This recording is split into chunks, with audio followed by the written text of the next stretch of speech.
Well, Julia's 3, and she has cystic fibrosis. I have cystic fibrosis. When she was diagnosed, her doctor said this is a very expensive and a very labor-intensive illness. And at the time, we didn't know what she meant by that, but it really is. It's a lot of work. The vest is definitely, it's my prized possession, because before we had the vest, it was manual chest physiotherapy. With the vest, you can hook her up, and most of the medicines you can do at the same time. And so it's definitely, I mean, it still takes a lot of time, but it cuts out a lot of treatments as well. I guess when you have CF, or a child with CF, or maybe if you have CF, you kind of feel like you don't fit in anywhere. You know, I've been at mom and me play groups, and moms are complaining about this or that, and my child has an earache, and I was up all night, and you just think, gosh, what would I give to just have an earache? Don't take each breath for granted. Some people really have to work hard just to breathe. I think that once you meet someone that has cystic fibrosis or is in the CF community, that you can't help but not caring about them and their family and their stories.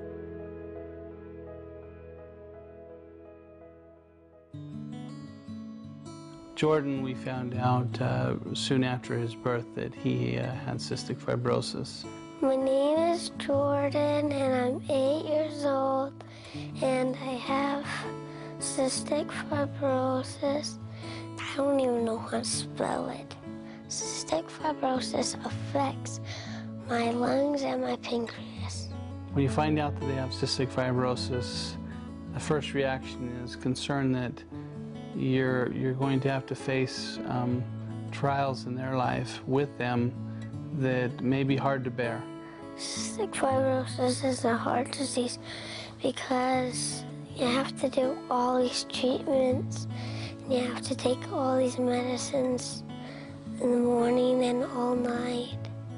It's amazing when you approach a community and tell them of things you've got going on in your life. When you announce that your kids have cystic fibrosis, how much they care and how much they're willing to help.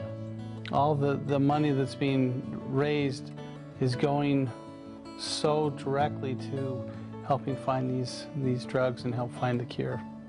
I hope that one day I'll be able to be a grandfather and watch my kids raise their own families without the stress of worrying about having cystic fibrosis, and to know that they are going to be okay and that they're going to live a full life.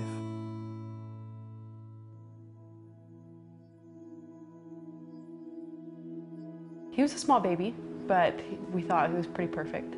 The doctors and us started getting concerned, and so we ended up going to Primary Children's. A couple days later, we got a call from a doctor, and he said, I'm so sorry, but I want to let you know that your son Elliot has cystic fibrosis.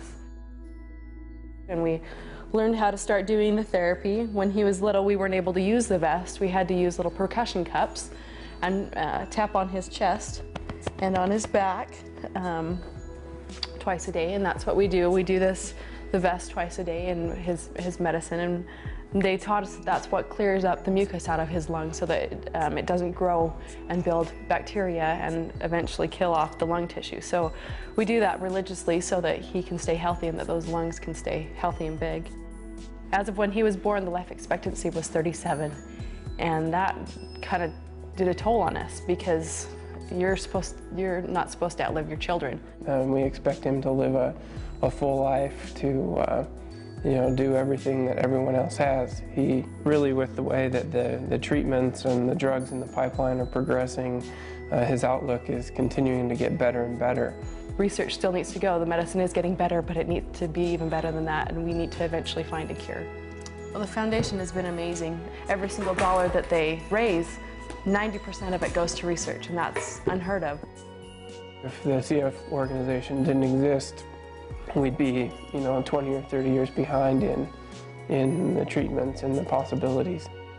I want him to be a grandpa, and I want him to be a dad. And that's something that I know that with research and with the medicine that's coming out, it is possible. And when people donate, it goes towards the research. I expect him to be an extraordinary boy and grow into an extraordinary man.